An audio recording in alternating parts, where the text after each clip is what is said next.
Fala aí, torcedor do nosso canal Total Futebol, trazendo mais um vídeo aqui no nosso canal e mais um vídeo aí pra gente falar da vitória do Cruzeiro sobre o Atlético Mineiro, 2-0 no Mineirão, 2 gols do Caio Jorge e no agregado o Cruzeiro venceu o Atlético por 4-0 e os comentaristas falando aí que poderia ter sido até bem mais aí pelo que o Cruzeiro mostrou nas duas partidas, tanto lá na Arena MRV e depois no Mineirão. O Cruzeiro dominou o Atlético e venceu as duas partidas e merecidamente está na semifinal da Copa do Brasil. Vamos trazer aí o Rodrigo Bueno, o Breiler e outros comentaristas debatendo a classificação do Cruzeiro, mas antes quero convidar você que ainda não é inscrito no nosso canal, se inscreva, ativa o sininho das notificações para você não perder nada, tudo do Cruzeiro, tudo do Atlético, tudo dos grandes clubes de Minas, você encontra aqui no nosso canal Total Futebol. Vamos aí para o vídeo e logo depois eu trago notícias atualizadas do Cruzeiro.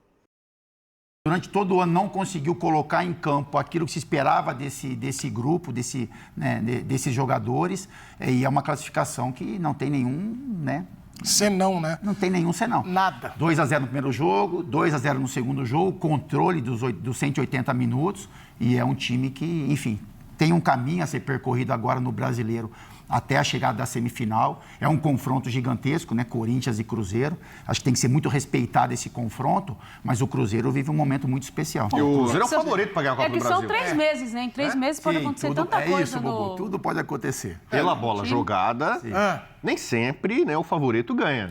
Mas o Cruzeiro é o favorito. O Cruzeiro tem jogadores de seleção. Olha a cara do Billy. Olha a nossa cara. Billy não está... Não, mas ele, quando ele Mas agarra o Billy time, pode ele cantar dá sorte azar. pro Corinthians lá. Embora a palheta dele verde, eu vi aqui. Eu não tô entendendo isso aqui. O Billy é SP, corintiano, a palheta é verde. Mas tá bom. Mas acontece o seguinte.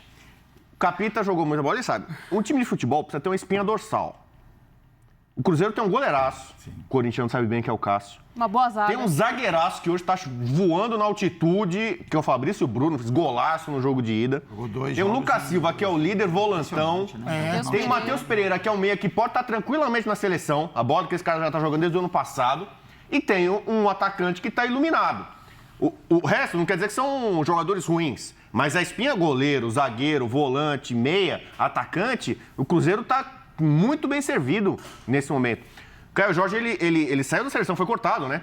Então ele deu um azar de não poder ir para Bolívia, mas aí ele tem a sorte de se recuperar a tempo de forma milagrosa para poder jogar, e aí ele estava no lugar certo na hora certa. Ele sempre tá no lugar certo na hora certa. Ele tá fazendo gols de Inzaghi. Lembra do Inzaghi?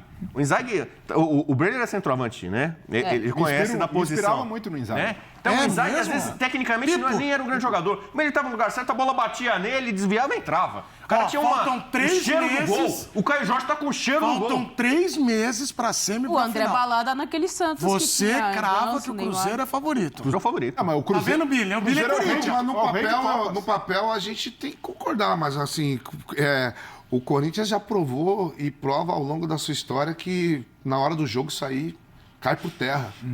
Cai por terra facilmente. O Corinthians, hoje, o elenco do Corinthians, se for comparar com vários outros elencos, no papel não dá, mas chega na hora, faz 1-0, 2-0, 2-1, a gente vai pra cima. Aí chega aqui a torcida, dá um baile e a galera treme mesmo, não tem jeito, quando vê a Fiel é diferente. Eu tenho uma leve concordância com o Bubu. É diferente. Não, eu, com Acho que 3 o Bubu meses, tem- muita Não é coisa. pilha, é sério, isso é diferente. Sim, O Corinthians é diferente. Mas... É o rei de Copas, o Cruzeiro, né? Maior campeão da o Copa do cabuloso. Brasil. Aliás, o Caio Jorge provocou, você viu? Então, mas a exceção do Diniz, todos os treinadores são copeiros. Renato Gaúcho, Dorival Júnior. A gente ganhou uma Libertadores. Olha, gente, eu vou até me posicionar aqui para os vídeos, mas só para dizer a vocês que já nós vamos ver o Caio Jorge, o que ele fez lá, que ele Fazendo provocou. o K? E eu Faz o K aí. gosto de jogador assim. É que ele foi provocado, né? Ele foi Faça o provocado K e ele respondeu. imediatamente. Não, tá errado. Não é assim que ele faz. Não, é assim? Como é que é? Cuidado com... Eu não posso levantar a mão que fica com medo, cara. Às vezes um cuidado, um leve, né, Billy? Um leve cuidado na televisão é importante. Embora esse apresentador já tenha dito nesse mesmo programa da Caio Jorge, que tá fazendo muito gol, mas a Nath explicou sobre a provocação, ele foi provocado. Põe aí, eu gosto. Põe aí o Caio Jorge, é futebol, raiz. Um provoca e a resposta em campo. Olha lá. Caio Jorge. Não? E em relação à provocação ali, não, faz parte. Como você falou, não sou um cara de provocar, mas ninguém aguenta ficar vendo as coisas e ficar calado. Acho que eles mereceram. Que situação aí, ali. a camisa provocando. Mas isso aqui é cadeia alimentar, né? Na natureza, a raposa come o frango, né? E olha lá a quantidade de taças que ele colocou na camiseta também provocando, Bubu. 1, 2, 3, 4, 5, 6 Copas do Brasil. Quem tem mais tem 6 na Copa do Brasil. 4 Aí tem duas Libertadores, o Galo 4 tem uma. Brasileiro, 4 brasileiro, o Galo tem 2 para 3, né? Porque deram o título de 37 pro Galo, mas pouca gente. Ô, Bubu. O Campeonato Brasileiro 37, a CBF reconheceu o Galo como campeão, mas é uma boa discussão pro bar, né? Eu fico muito curioso para saber, quer ver, tem 2 visões, tem 3, aqui nesse programa nós temos 3 visões interessantes da mesa ali da conversa. Eu vou colocar antes das 3 a minha opinião. Acho que o futebol vive disso e tá tudo bem. Se o Atlético ganhar, o Tardelli, que é parceiraço, gente boa pra caramba, brincava, zoava o Cruzeiro quando ganhava, e tá tudo bem, não tendo violência, cada um vai segurar também. E que o Caio Jorge sabe que o próximo jogo os caras vão, né? Mas tá tudo bem. E que legal, o Caio fez o gol em campo, provou 3 gols e foi lá. Agora, nós temos aqui a visão dos jornalistas, do torcedor e do ex-jogador. Quero usar essas experiências de vocês. Começando por Fábio Luciano, você já jogou. Sim. Já esteve lá na arena. Como é que você encara isso? Eu entendo a provocação e a rivalidade também em cima do que você falou, né? Enfim, já é algo que é um movimento que o atleticano faz na Vitória, o cruzeirense faz também. Enfim, eu entendo o Caio, a brincadeira, eu acho que é super sadio também, se você entender esse contexto. Eu, particularmente, não gosto, né? Isso é uma questão particular. Eu nunca fui de provocar, enfim, até rivais, até dentro do campo. Eu tentava ter um limite, entendia esse limite. Dependendo do momento, sangue ferve também. Independente do momento, enfim. Mas eu acho que faz parte. Eu acho que o torcedor atleticano vai ficar chateado, o cruzeirense vai se divertir demais com essa cena. Eu também entendo o tamanho da rivalidade, né? Esses lugares que, enfim, estados ali que você tem só 2 clubes, né? Fica muito centralizado, como o Grêmio e Inter, né? Atlético e Cruzeiro. É algo que mexe demais com o torcedor e naturalmente o jogador se envolve também com relação a isso. E, enfim, você brinca. Só que assim, você brinca no momento que você vence e você também tem que entender a hora que você perde de ser provocado. Às vezes isso não acontece, tem gente que só gosta de brincar, mas não gosta de ser provocado. Mas eu acho que faz parte ali do Bolacier, é um cara que ele tem essa leitura, né, do futebol, é um cara que se diverte também com a profissão. O Caio Jorge vive um grande momento também, é uma das figuras principais do Cruzeiro. Como a gente recebeu a mensagem do telespectador, é um atacante que briga aí por convocação à Copa do Mundo, por mais oportunidades na seleção brasileira, porque além da questão da confiança e do momento, é um jogador que como camisa 9, oferece muito. Aqui é a visão do jogador. Billy, você como torcedor, você gosta de ver? O Bolazier tá na pegada Davis. Eu acho legal. Eu tenho saudade quando os caras postavam cesta básica, ia por orelhão, não sei o quê, provocar e tal, porque tem que sustentar. Brincou, sustenta. E agora fica na expectativa do que vão responder. Eu acho isso muito legal. Mesmo lance, não partindo para violência. Acho o máximo. Pra gente que é torcedor, é o máximo. O cara falou, vou fazer 2 gols. Que nem o Edilson, aquela vez, vou dar uma caneta. Infelizmente foi no meu time. Falou que ia dar uma caneta no Mascherano. Duas canetas no Mascherano. Eu acho isso um mal barato. A provocação, acho que faz falta. Hoje tá muito... não pode falar isso, não pode falar aquilo. No futebol, acho que é legal provocar. Acho que é só o Gabigol que tem essa mania de... Acho que tem bastante, mas que vai na cara da torcida e vai da torcida adversária. Acho que é legal isso aí. Mas tem que sustentar. E o Caio Jorge está jogando muito. Em 30 segundos, o Breiler, usando sua experiência jornalística, gosta ou não? Não, adorei. Provocação legal. Só cruza uma linha quando a torcida do Cruzeiro estava fazendo provocação homofóbica para o Lianco. O Lianco, depois do jogo, de cabeça quente, vai na rede social e devolve com provocação homofóbica, coisa que hoje não cabe mais. Então não precisa cruzar essa linha. E até o Sampaoli falou disso também. Porque depois do gol, ele sentiu que os jogadores do Galo foram muito ali para guerra, para bater, o Arana acabou expulso e perdeu o foco do jogo. Então, muitas vezes, você quer provocar, quer dar uma de machão nesses momentos e acaba prejudicando o próprio time. E ontem, não dá para colocar na conta do Sampaoli. O jogo já estava praticamente resolvido. Foi 2-0 na ida, na Arena. O Galo, a culpa de ontem é da diretoria. O planejamento da diretoria do Galo, mais uma vez, comprometendo uma temporada, resta agora Sul-Americana, mas o Galo muito mal, diretoria muito mal, e agora o Sampaoli tentando salvar a temporada de alguma maneira. Bom, mas ele ainda é novo. É muito. E a gente pode falar também que no início do ano o Caio Jorge era o banco, né? Isso. O Caio Jorge era o banco do banco. O Matheus Pereira tinha essa. Matheus Pereira, o Dudu, o Gabriel, o Bolassi também, que foi contratado, e ninguém falava do Caio Jorge. E a gente está agora em setembro, que é o grande personagem da temporada do Cruzeiro. E talvez do futebol brasileiro. Exato. Que vai disputar aí acho que com a Arrascaeta, nesse momento, os dois principais nomes. Mas é muito legal, e até a gente fala da badalação, você vê a torcida do Cruzeiro gritando o nome do Pedrinho, por todo o investimento, pelo trabalho. Mas é legal ver, eu acho, de nomes remanescentes, caras também que são importantes nesse equilíbrio. Então o Romero destacar pela temporada, uma partida de ontem exuberante, e do próprio Lucas Silva, de jogadores que estavam lá, então que acabam sendo também peças importantes para esse equilíbrio, muito além das movimentações de mercado que o Cruzeiro fez. Então é legal também ver esses jogadores trazendo uma outra perspectiva, porque ano passado você vai voltar... dos que chegaram, os incontestáveis foram o Matheus Pereira e vinha sendo o Matheus Henrique, que hoje agora não encontra lugar no time justamente por conta do crescimento desses caras. O Wallace ainda é um que nunca foi muito por expectativa, mas nunca se estabeleceu. O Matheus Henrique ainda no passado jogou muito bem, né? O Matheus Henrique se machucou e aí não consegue voltar porque os outros jogadores estão muito bem. Não dá. Vai tirar o Christian? Não vai tirar o Romero? Tu vai tirar o Lucas Silva? Não tem como. Não tem como. E só pra pontuar que na hora que você falou do Pedrinho, né, deu um sorrisinho aqui, o Pedrinho entendeu, né, a posição ali, pelo menos nos últimos tempos, calado. Tu vê, lembra que a gente chamou a atenção aqui?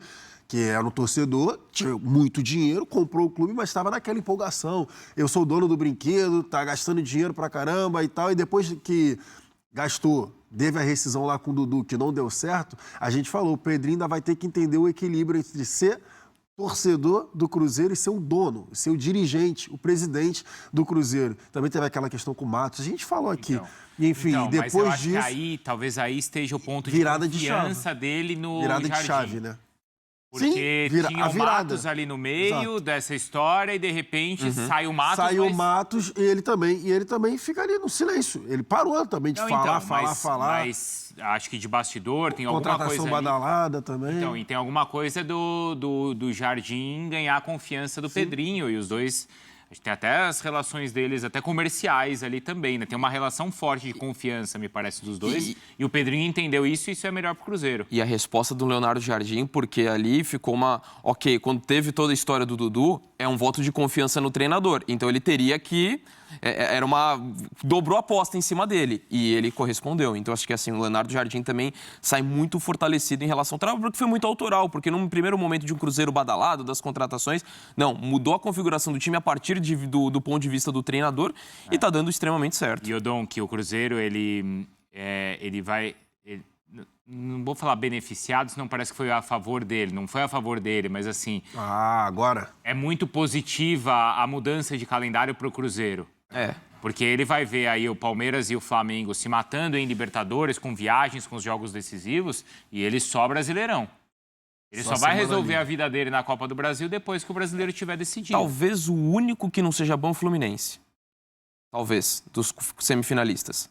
Porque Corinthians e Vasco ainda tem uma realidade de luta contra o rebaixamento, então você consegue focar totalmente nisso e tudo mais. Lógico que depende do que aconteça na temporada. Pro Cruzeiro, também. O Corinthians o Fluminense tem uma temporada que ele vai estar ali brasileiro, sul-americana, desgaste do Mundial. Então, talvez pros 4 semifinalistas, só talvez pro Fluminense essa mudança acaba não sendo o melhor cenário. A gente daqui a pouco tem o Cássio, tá, para conversar conosco e falar sobre esses assuntos também do Cruzeiro, mas a gente tem que falar também do Atlético. Então a gente ouve como o Jorge Sampaoli avaliou as escolhas que ele fez para o jogo de ontem. Ele não precisava fazer mudanças? Ou as mudanças foram exageradas? O que vocês acham?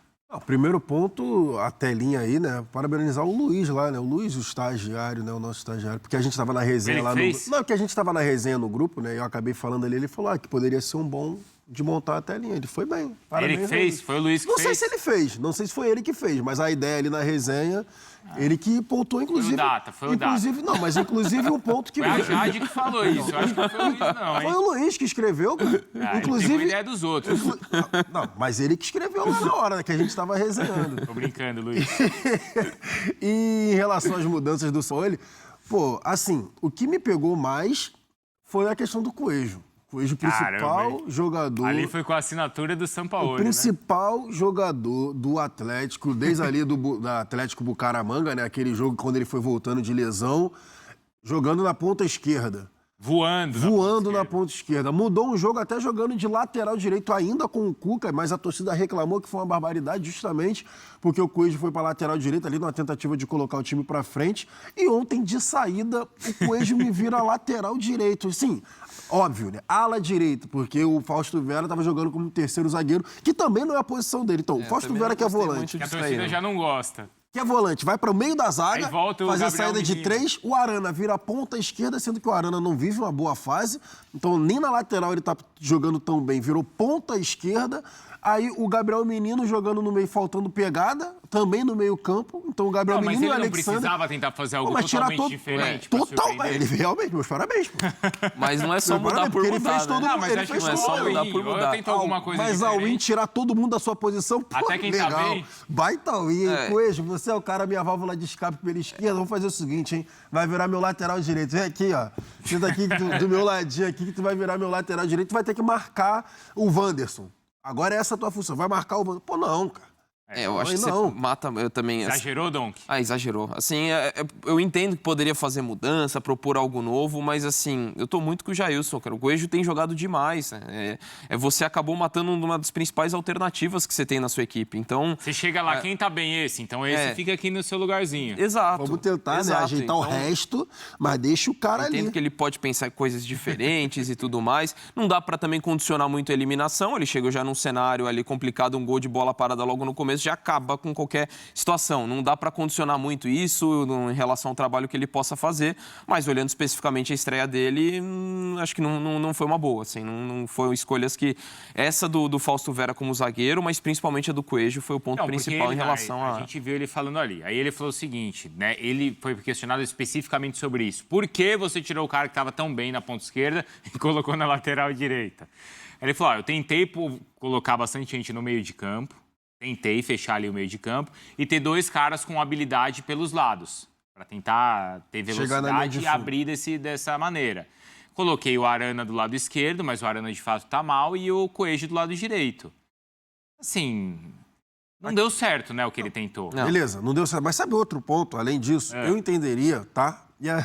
Nossa, tem que até pensar exatamente o que eu vou pontuar, mas eu entenderia essa questão do Coelho pelo lado direito e o Arana pelo lado esquerdo, se você fazendo saída de 3, se você tivesse um centroavante. Se você tivesse alguém para você cruzar a bola para a área. Um exemplo, tá? Um exemplo. Quem? Se tivesse ainda no elenco o Daverson, que foi no ano passado, que quando o Atlético começou a ter dificuldade, despejava a bola na área lá com o Milito e o Daverson se virava, porque é a característica dele. Não adianta você ter na frente, por exemplo, o Hulk, o Rony, o Dudu, o Igor Gomes chegando, o Scarpa, para você ter ala. Você vai ter os caras abertos para lá para fazer o quê? Você vai cruzar na área? Não vai cruzar para a área. Você, no máximo, você vai pegar a bola, chegar na linha de fundo e fazer aquele cruzamento para trás. Mas você vai fazer o cruzamento para trás e a zaga do Cruzeiro já entendeu. E aí, ninguém entrava na área. O Hulk dava o passo para trás para esperar a bola na entrada da área. O Igor Gomes dava o passo para trás para esperar a bola na entrada da área. O Scarpa, que é bom finalizador também. Assim, só, né? Sempre o passo para trás. Então ninguém entrava. Porque você, para ter o cruzamento para trás, alguém tem que arrastar a zaga para dentro do gol. Alguém tem que chegar, fazer a movimentação lá para arrastar a zaga, para todo mundo entrar lá perto do Cássio, e aí tu tem o cruzamento para trás e alguém vem chapando de fora da área. Se não tem esse tipo de movimentação, fica óbvio. Você vai chegar lá no Coelho ou no Arana na linha de fundo, vai cruzar para trás. E aí a zaga do Cruzeiro entendeu e ficou fácil. O Galo ficou sem jogada. Era posse de bola lá 70 e tantos por cento. Bastante, passeou pelo balão, mas ficou tocando a bola pro lado, pô. Tocando a bola pro lado. Ainda mais depois do gol no início do Cruzeiro, que aí condicionou ainda mais a partida. Você tá com 3-0 no placar. O teu mas time tem muito... isso também, né? Aí o cara tem um monte de ideia, planeja o jogo, 5 minutos, acabou o jogo. Acabou o jogo. E, assim, o número é mentiroso da posse de bola. Porque, beleza, passeou lá 70 e tantos por cento, mas não teve susto. Não teve. O Atlético foi finalizar no primeiro tempo com 35. No primeiro tempo teve mais susto até, no primeiro jogo. Não, o primeiro tempo o primeiro tempo... Porque depois o Cruzeiro gol, também botou aqui, ó. Depois sai os gols, o Cruzeiro controla. E assim, pelo volume que teve de posse de bola e pelas alternativas, era para ter produzido mais ofensivamente. O jogo tá resolvido, mas você precisando atrás no placar, tomando mais a iniciativa. Então, acho que isso atesta o quanto que deu errado a escalação. Porque você poderia, por mais que você tivesse perdido o confronto, que era o esperado depois do 2-0 na ida, mas falar de lances muito pontuais, assim, de uma finalização na trave ali do Hulk no segundo tempo, em nenhum momento o Cruzeiro pareceu ameaçado. Então, acho que isso acaba pesando muito na escalação, independentemente do gol cedo. O Dom, que ele vai ter a Sula pela frente ainda, né? Além, claro, do Campeonato Brasileiro. Você acha que ele vai manter essas ideias do tipo, o Coelho fica desse lado, e esse time ainda pode responder com essas ideias ou não? Conhecendo o São Paulo, cada jogo vai ser uma história, loucura, cara. Ele vai mudar muita coisa. Eu acho que ainda é muito cedo pra gente fazer qualquer projeção em relação ao time base. Ele vai fazer uma coisa diferente, assim, né? Ficaria surpreso se ele mantivesse agora os próximos jogos uma sequência de escalação e forma de jogar. Então tá aí, pessoal. Foi o vídeo onde os comentaristas debateram aí a vitória do Cruzeiro, 2-0 sobre o Atlético Mineiro. Agora, para agregar no vídeo, deixa eu trazer notícias atualizadas do Cruzeiro, trazer também a repercussão da partida. Caio Jorge concedeu uma entrevista hoje, né? E na matéria você vê atacante do Cruzeiro, Caio Jorge explica provocação no Clássico. Preparei uma surpresa para eles. O Caio Jorge aí colocou uma blusa, uma raposa comendo um galo, depois ele tava com a galinha na boca de brinquedo. Caio Jorge provocou legal no fim do jogo. Leonardo Jardim celebra a classificação e relembra a chegada ao Cruzeiro. Tá o Leonardo Jardim fazendo um ótimo trabalho à frente do Cabuloso. Fazer mais uma matéria aqui, ó. Após 2 jogos em 48 horas, Fabrício Bruno revela um dos maiores desafios da carreira. Então tá aí o Fabrício Bruno, que além de atuar pela seleção brasileira, atuou pelo Cruzeiro. Gostou do vídeo? Deixa o like, se inscreva no canal, ativa o sininho das notificações. Forte abraço a todos e até o nosso próximo vídeo aqui no nosso canal Total Futebol.